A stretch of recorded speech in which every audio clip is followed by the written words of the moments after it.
К актуальной статистике по ковиду. За прошедшие сутки в Коми Роспотребнадзором официально подтверждено почти 100 новых случаев заражения коронавирусом. Прирост больных составил 91 человек. Однако число выздоровевших пациентов на порядок больше, плюс 110 пациентов за минувшие сутки. Всего же в активной фазе заражения COVID-19 сейчас 1319 жителей Коми. Об этом подробно в своем традиционном видеообращении рассказал Владимир Уйба. Уважаемые жители республики, добрый день. Продолжаю информировать вас о ситуации. Что касается эпидемиологии, сегодня в республике лабораторно подтверждены 8296 случаев заболевания коронавирусом.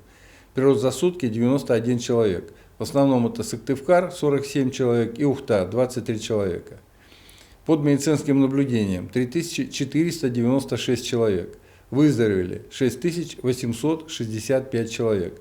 За сутки мы хорошо выздоровели, 110 человек, но, к сожалению, уже примерно понятно, что завтра будет вновь более 100 человек заболевших, и мы снова уходим в отрицательный баланс. Рост заболеваемости коронавирусом сегодня мы обсудили на заседании Республиканского оперативного штаба. Сегодня это снова стало задачей номер один. По итогам принято решение о продлении по 15 ноября, включительно запрета на проведение культурно-массовых, зрелищных, спортивных мероприятий. Также по 15 ноября продлен запрет на работу детских игровых комнат, развлекательных центров, ночных клубов, дискотек, иных развлекательных и досуговых заведений. На оперштабе мы также обсудили меры ужесточения контроля за соблюдением масочного режима в общественных местах. У многих людей болезнь протекает бессимптомно, и это опасно, поскольку увеличивает риск заражения. К сожалению, мы недостаточно серьезно относимся к требованию соблюдать масочный режим.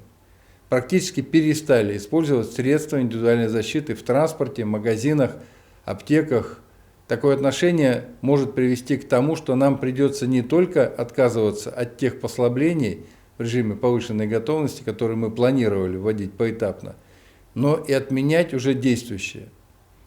Поэтому прошу вас отнестись к этому со всей ответственностью, чтобы нам не пришлось вводить ограничения, действующие в республике в апреле-мае этого года.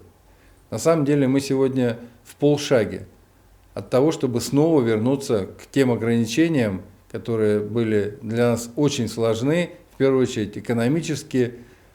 И я еще раз настоятельно прошу и руководителей торговли, общественных мест, сервиса, и посетителей занять активную позицию и требовать друг от друга соблюдения первичных мер профилактики.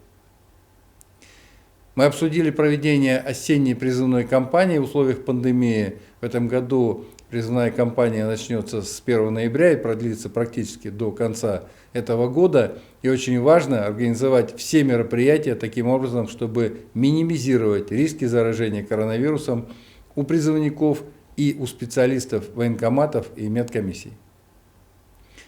Уважаемые жители республики, это все, что я хотел сказать вам сегодня. Будьте здоровы, берегите друг друга. До завтра.